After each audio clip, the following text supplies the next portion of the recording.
para cerrar tenemos otro lujo que nos damos, otro lujo que es recibir al economista Ricardo Arriazu.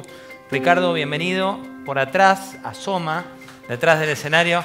Muchas gracias.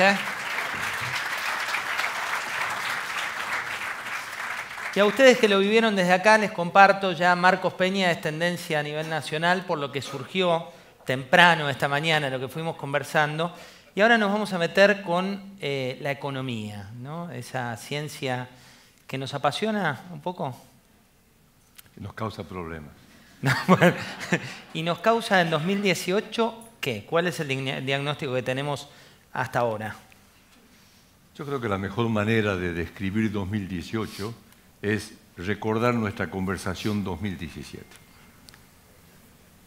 Acababa de pasar las elecciones, el presidente había hecho un discurso muy bueno sobre el fortalecimiento de la República, las proyecciones, la economía estaba creciendo al 5% marginal, las proyecciones de los economistas, el que menos proyectaba era 3,5%, la encuesta de expectativas que junta el Banco Central decía una inflación promedio del 17%, el máximo que esperaba era 20%, ¿y dónde estamos ahora?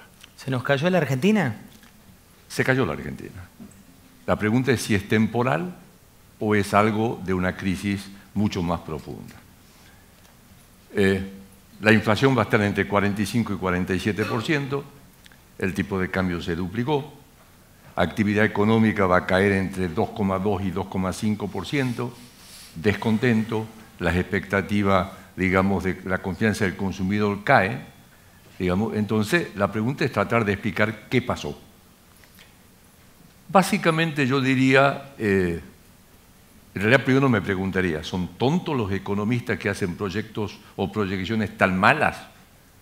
Digamos, puede ser que algunos lo sean, pero en realidad son cambio de las condiciones. Primer factor, una sequía que nos costó 7.500 millones de dólares. Segundo factor, Trump declara una guerra comercial que todavía no está completamente ejecutada, pero que en la práctica implicó que la gente abandone todos los países considerados inseguros en busca de seguridad. Y todos los países emergentes están subiendo. Y hay un detonante que es el 23 de abril, en donde en un mismo día Argentina pone un impuesto a los activos financieros sin pensar las consecuencias, justo el día que Estados Unidos sube la tasa y que los países vecinos comienzan a devaluar. Ricardo, ahí se habla también de mala praxis, ¿no? Digo, los factores exógenos son parte de la realidad, pero ¿qué pasa con la gestión local? Yo era partidario de algo mucho más de shock de entrada.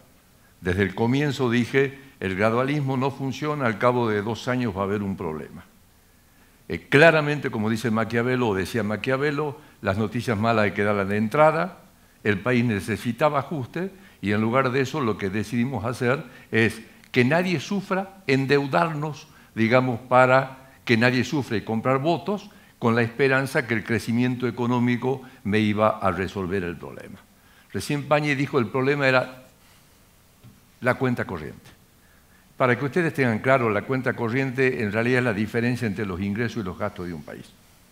Un país que tiene déficit en cuenta corriente está gastando de más. Un país que tiene superávit en cuenta corriente está gastando menos que su ingreso. Argentina en 2017 tuvo un déficit en cuenta corriente de 31.000 millones de dólares, equivalente a 5 puntos del producto. Y la gente cree que estábamos en un ajuste salvaje. No, estábamos en una fiesta.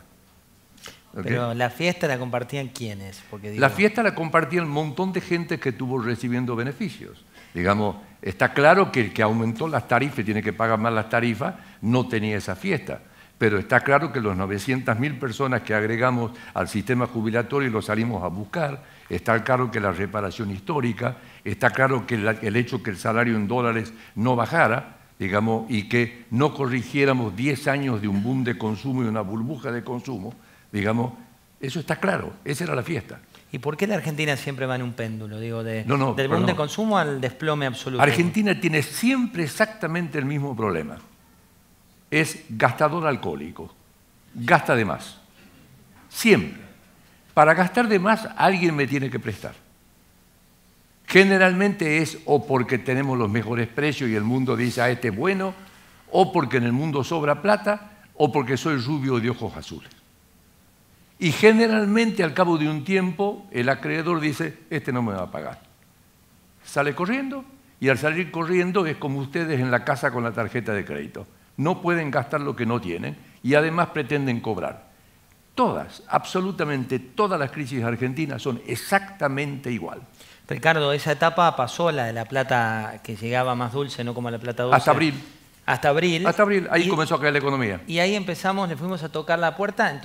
Allá lejos ese entonces era papá fondo, ahora con Christine Lagarde es mamá fondo monetario. Sí. ¿Qué significa esto? Ok. Vamos a dividir en dos partes. El primer tema es que si yo le agrego al déficit en cuenta corriente del año pasado los 7.500 millones de dólares que perdí por la sequía, más los intereses que tengo que pagar por el endeudamiento del año pasado, ex ante, este año el déficit habría sido 43.000 millones de dólares.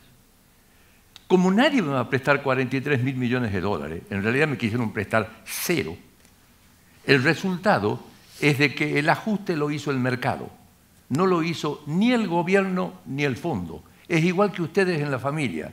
Si no me prestan para gastar de más, no puedo gastar, no importa lo que diga, digamos, la gente, digamos, es inevitable. En ese momento, el único que apareció para prestarme, pero no todo, para que no siga gastando de la misma manera, fue el fondo. Que obviamente es un acreedor que no corre, es un acreedor además que me presta más barato, pero que es un acreedor que, digamos, no es tonto. Entonces dice, yo te presto, pero tengo que asegurarme que vos me devuelvas en el futuro. Entonces, mostrame que vos vas a resolver el problema y que mi préstamo es un préstamo de corto plazo. Hecho el primer programa, el más grande como porcentaje de cuota en la historia del fondo, apareció un segundo problema, que es el pánico. Yo describía que la situación argentina es un barco averiado con doble curso de agua, donde el carpintero fue tarde, digamos, a taparlo, y de golpe apareció la tormenta, que es la sequía y el problema internacional. En ese instante, digamos, tuvimos el problema de cómo resolvíamos el problema. Pero como los barcos que están por hundirse, las ratas son las primeras que salen. Pero vamos a ser más prudentes. Los inversionistas que saben que van a ser estafados salen corriendo automáticamente. Entonces el mercado comenzó a hacerse dos preguntas. Primera pregunta es, ¿cómo van a hacer para parar el dólar? Segunda pregunta, ¿cómo vas a hacer para pagar tus necesidades de financiamiento? Bueno, bajo el déficit fiscal. No. La deuda, lo que vence de deuda. Si ustedes le hicieran la misma pregunta a Estados Unidos, a cualquier país europeo, a un banco, a una empresa, están técnicamente, digamos, fundidos. Nadie puede contestar esa pregunta. ¿Por qué se la preguntan en Argentina? Porque somos defolteadores seriales. ¿Ok? Porque la gente sabe que somos capaces y hemos tenido propuestas de gente que salieron inmediatamente a decir hay que reestructurar la deuda. En ese contexto, no hay otra alternativa como hacer con la política de Tom Cruise, show me the money. ¿Ok? Tengo que mostrar la plata para no usarla, pero no me alcanzaba. Ese es el segundo programa. ¿Y por qué no alcanzaba a esa altura? Porque yo tengo que tener lo suficiente como para demostrar que tengo para el déficit, para todos los vencimientos de deuda este año y el año que viene. Y encima aparecen las elecciones.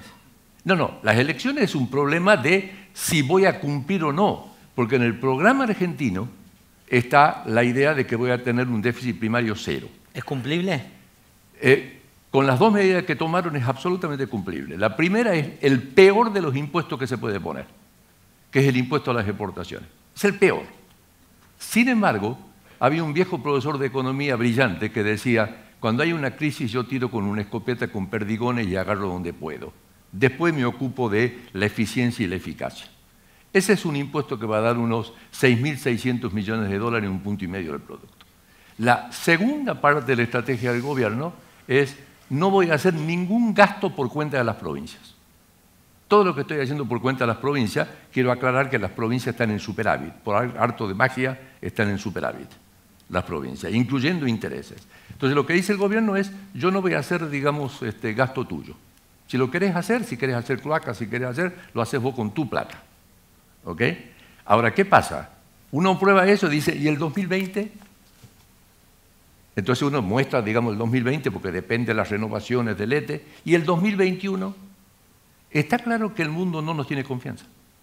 Entonces no hay otra alternativa que ir avanzando de a poco y tratar de decir, yo voy a cumplir, yo voy a cumplir. Ustedes dicen, es un año electoral. Una sola nota. En el momento en que yo comience a gastar de más por razones electorales, se me cae el acuerdo con el fondo, automáticamente no tengo financiamiento y al día siguiente tengo una crisis. Con lo cual va a pesar el pragmatismo independientemente del signo político, ¿no queda otra? Bueno, más que pragmatismo yo diría la realidad. Digamos, es un problema de que al día siguiente, digamos, yo comienzo a tener problemas. Digamos, ustedes ante una charla mía sacaron un título que decía, si no hacíamos un acuerdo con el fondo, al día siguiente damos Venezuela. Quiero aclarar qué significa esto. El acuerdo con el fondo no es el mejor que uno puede tener. En realidad ni siquiera es el segundo mejor, ni el tercer mejor, ni el cuarto mejor. Es mediocre. El problema es que si uno no accedía a lo que el fondo estaba pidiendo, que básicamente mi crítica es por la política cambiaria, ¿okay? Si no accedía, no tenía dinero. Y al día siguiente volaba el dólar y caían todos los bonos argentinos. Entonces Argentina no tenía otra alternativa, digamos, de que aceptar ese programa, y todo causado por no haber en su momento tomado las medidas de prudencia. Ricardo, ¿se subestimó el tema de la inflación? Digo, uno veía al gobierno actual y te decían que era lo más fácil de resolver. Se subestimó, pero básicamente, digamos, hay un problema de ideología. Argentina es una economía que piensa en dólares, es una economía dolarizada. De hecho, los pesos que tienen los argentinos son solamente para transacciones, digamos, diarias. 75% de los activos que tienen los argentinos están en dólares. ¿Por qué está dolarizada? Y porque fuimos estafados a través del tiempo, digamos, siempre. El que creyó en la Argentina fue estafado. Entonces, ¿usted hace alguna operación a más de 30 días en pesos en Argentina? ¿Por qué? Porque no sabe cuánto le van a devolver. Entonces, usted comienza a usar una unidad de cuenta más estable, que es el dólar. Y usted ahorra en dólares, porque ahorro en pesos, de golpe vienen, digamos, y lo estafan. Cuando usted tiene así, yo sabía decir, escribí en un libro, que en Argentina una devaluación exitosa se pasa 90% a precio el primer año. Y una mal hecha 110, 90. Hay gente que me va a decir, no, en el 2001 el 2002 fue distinto. Se olvidan que le pusieron impuestos a las exportaciones. Entonces la devaluación efectiva fue mucho más baja, porque hay un montón de sectores que recibían menos, digamos, por los dólares. Entonces, en Argentina, ¿en cuánto se mueve el dólar? Se mueven todos los precios. Entonces, nosotros teníamos la idea que con control monetario puro no importaba el tipo de cambio. Es más, creíamos que la cuenta corriente no importaba porque se arreglaba solo con el tipo de cambio. Mentira. La flotación cambiaria lo que hace es, básicamente, no puedo tener un corralito. No puedo tener escasez de dólares porque no vendo. Pero la baja de la demanda agregada es automática, como fue en Brasil en el 2013, como fue en Estados Unidos, como fue en España. Es un mecanismo automático. Digamos, si no tengo plata, digamos, quien me preste, automáticamente baja la demanda agregada. Entonces, por creer en la flotación, quiero aclarar, 95% en el mundo, digamos, de la gente cree en la flotación, 90% de los economistas en Argentina. Yo era un fanático flotador cuando era un estudiante recién recibido, hasta que volví a la Argentina y vi cómo funciona. O sea que ahora ya no. No, para nada. Para nada. Argentina lo que necesita es un tipo de cambio estable, pero que necesita un tipo de cambio estable en términos nominales y estable en términos reales.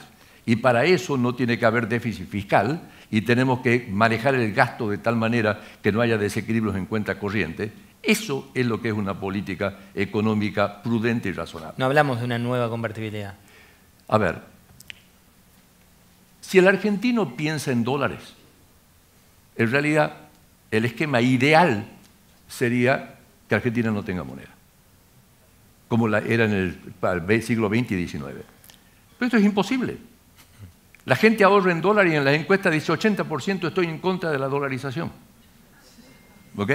Entonces, ¿por qué? Porque lo consideran un motivo de orgullo y de soberanía el tener una moneda. A mí me encantaría tener una moneda, pero tener una moneda hay que ganarse el derecho a tener una moneda. La moneda tiene que servir, tiene que ser estable, no tiene que ser un instrumento de estafa, como es en Argentina. La inflación es una estafa.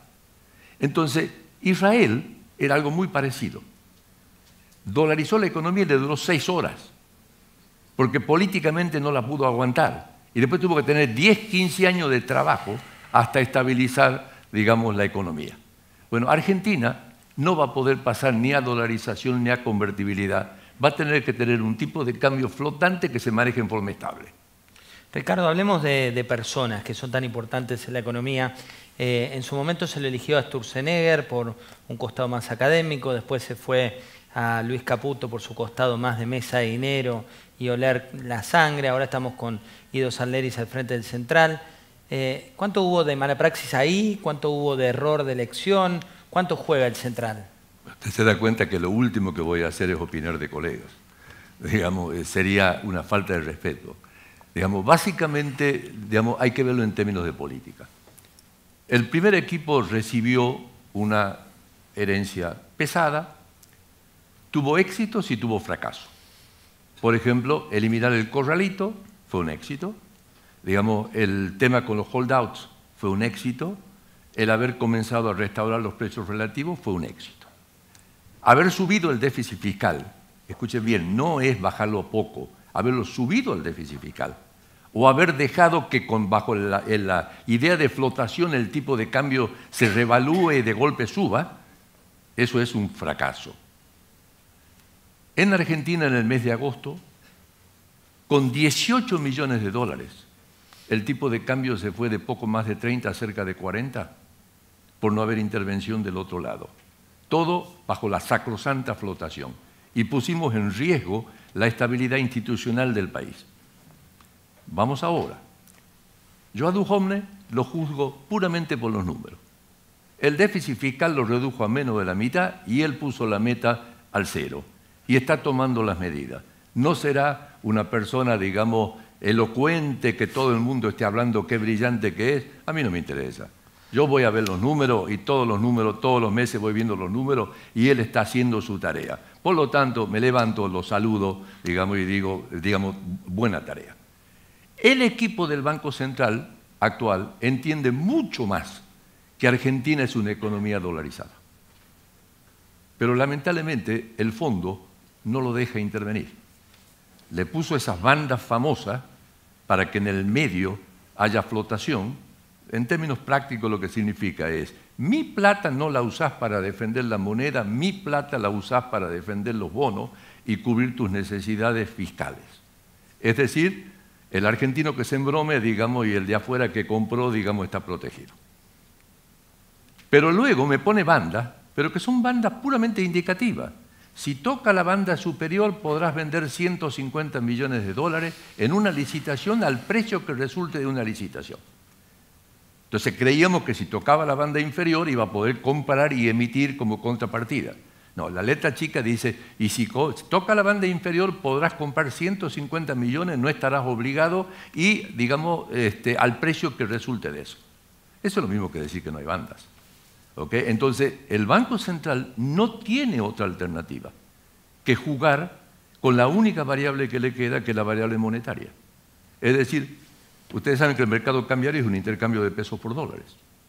La única alternativa es que no haya pesos para que el dólar no se vaya para ¿Qué es lo arriba. que están haciendo? Ricardo, muchos que nos están mirando y que están aquí quieren saber proyecciones. Sí. Arranquemos por el dólar 2019. No. Fácil esa variable. Agarremos por algo mucho más fácil A ver por dónde y sale. mucho más importante. Sí. Yo dije que este año la sequía nos costó 7.500 millones de dólares. Sí. Lo más parecido a esto es 2009, que en realidad fue más grande que esta la sequía. En el 2009, el PBI agropecuario cayó 40% en el segundo trimestre del año y el PBI total llegó a caer 12%. Segundo trimestre del otro año, el PBI agropecuario subió 90% y el PBI total llegó a subir 12%. Eso implica que saber qué le va a pasar a la cosecha es fundamental para saber qué le va a pasar a la economía y qué le va a pasar al tipo de cambio. En la historia argentina no hay 2 años seguidos de sequía. Es un buen patrón ese. Perdón, dije no hay en la historia. Este país es tan espectacular, digamos, de que podemos llegar a tener cualquier cosa. ¿Okay? Notarán que fui muy cuidadoso. Hasta ahora, la caída es 35% del Producto Agropecuario. Y el PBI total está cayendo porque cuando el campo tiene menos plata, hay menos transporte, hay menos molienda, el campo tiene menos plata, por lo tanto el campo compra menos maquinaria, compra menos pick-ups, compra menos inmuebles. ¿Ok? Todo eso pasa.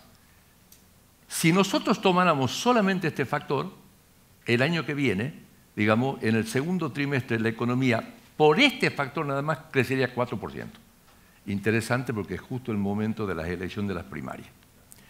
Pero hay un segundo factor ahora que viene del pánico, y es que el mercado crediticio está paralizado.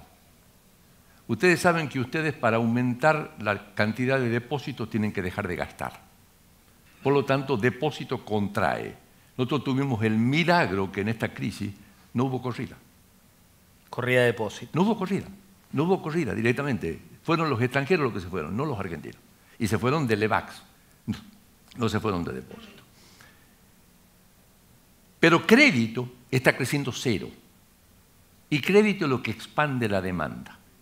Entonces, si yo tengo que depósito crece y crédito no crece, toda esa plata es baja de la demanda agregada.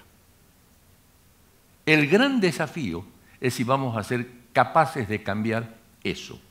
Y para cambiar eso se necesita, primero, que el tipo de cambio esté estable. Ustedes en estos días habrán visto que todo el mundo decía que toque la banda inferior. No, no, no. Es preferible que esté estable, porque ¿para qué quiero que baje para después subir? Segundo, tiene que bajar la tasa de interés. Y tercero, tiene que bajar la tasa de inflación. Pero la tasa de inflación está muy ligada a lo que le pasa al tipo de cambio y lo que pasa a salarios. Entonces ustedes ya habrán visto que todo el mundo está diciendo que la inflación de noviembre va a ser 2,5%, 2,2%, que en la última semana en realidad hubo caída de precio. Y la gran discusión es qué vamos a hacer ahora con combustibles. Cayó el precio internacional casi 20% y el tipo de cambio cayó. Por lo tanto, desde el punto de vista de mercados armonizados, en este momento los precios de los combustibles deberían bajar 10%. Pero esperemos que baje. Si no, no está funcionando el esquema. Si no, alguien se está avivando en el medio. Entonces, si ustedes me preguntan a mí, van a bajar. Ricardo, ya estamos en tiempo, pero tengo 3 preguntas más para cerrar. Una tiene que ver con la situación, hablamos de la historia, ¿no? Y decías esto de 2 años seguidos de una cuestión de sequía que no se produjeron. Sí. Cuando miramos elecciones, ¿se ganan elecciones con la bandera de déficit cero? No, no con la bandera de déficit cero. Las elecciones se ganan con la plata en el bolsillo. ¿Y va a haber plata en el bolsillo? A ver, hay una parte que no. O sea, la baja del costo laboral unitario en dólares, o sea, el salario real, y el aumento de tarifa es permanente. Hay otra parte que sí, que es la cosecha. Y hay una tercera parte, que es la parte que mencionaba de crédito. Si los 2 segundos son más fuertes que el primero, la economía va a estar llegando en crecimiento al momento de las elecciones. ¿Es factible una vuelta del populismo? Perdón, en este momento es factible la vuelta del populismo acá y en cualquier parte. Yo, un solo comentario internacional, vengo de la reunión del Foro Iberoamérica. Si yo examino el mundo, le pongo el sonido apagado, el mundo está creciendo bien, más allá de lo que puede. Hay un problema de que la producción es mayor que la capacidad productiva, se está desacelerando, están subiendo la tasa de interés de a poco. Bien, cuando pongo el sonido, en esta reunión de España, el jefe de gobierno de España dijo: el gran problema de América Latina es su baja carga impositiva, que es la más baja del mundo. ¿Pero dónde vive? No vio un número. El éxito de un país se mide por la capacidad para subir la carga impositiva, porque eso permite redistribución, que es lo único que hace, digamos, que sea sustentable un programa económico. Y dijo, y Felipe, que está acá presente, aumentó 10 puntos del producto la carga impositiva. Y Felipe se levantó y dijo, 14. ¿Y alguien aplaudió? No tienen la menor idea del impacto que produce en los incentivos a invertir, en el impacto en la competitividad. Volví aterrorizado. Y ahora tenemos a Italia, que no quiere cumplir con las metas fiscales de la Comunidad Económica Europea, Hungría y los países del este en populismo, y Estados Unidos gobernado por un argentino. Ricardo,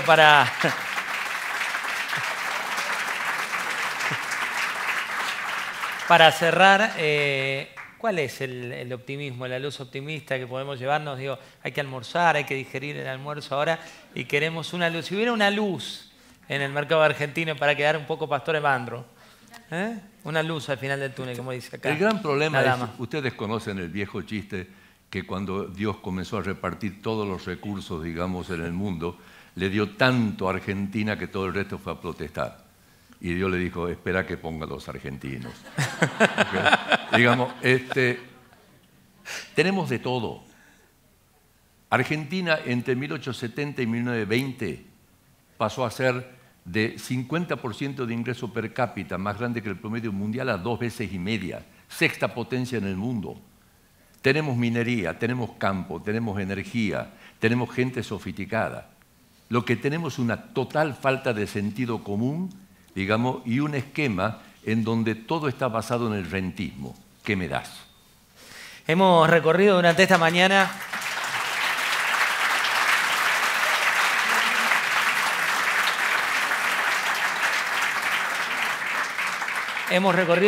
mañana muchos temas, ¿no? Arrancamos bien temprano con Marcos Peña, que les decía, ahora lo van a ver en todos los portales, que dio el título del día, que tiene que ver con River, con Boca, hacerse cargo, pero también con aerolíneas y la batalla que viene. Después, en la microeconomía, nos metimos con empresas que te dicen la situación está complicada, las tasas de referencia, la cuestión de los pagos, el balance de pagos, y un recorrido que nos llevó después hacia el mundo de la política con dos versiones. La de Laura Di Marco, más intimista, hablando de ese color que tienen los funcionarios, y la de Carlos Pañi, que nos pintó un panorama electoral bastante particular de cara al año que viene. Encuestas que fuimos vibrando, encuestas que muestran un techo que perforó Cristina Fernández de Kirchner y una expectativa por parte del Gobierno Nacional de que eso sea solamente la previa de campaña. Y cerramos, después de un trajín que nos llevó también por el G20, por los cuadernos de las coimas, por las investigaciones y la raíz de la corrupción de Alconada, con esto, ¿no? La pregunta que nos hacemos siempre en la Argentina, tenemos todo para que haya una nueva Argentina. ¿Cuál será el problema que hace que cada año, ¿no? Espero que el año que viene me digas, no fue mejor que el año. Ya quedas comprometido, Ricardo, para el año que viene. ¿Qué me das? Es la pregunta que hace él. Y bueno, estamos nosotros para tratar de cambiarlo. Así que muchas, pero muchas gracias por habernos acompañado.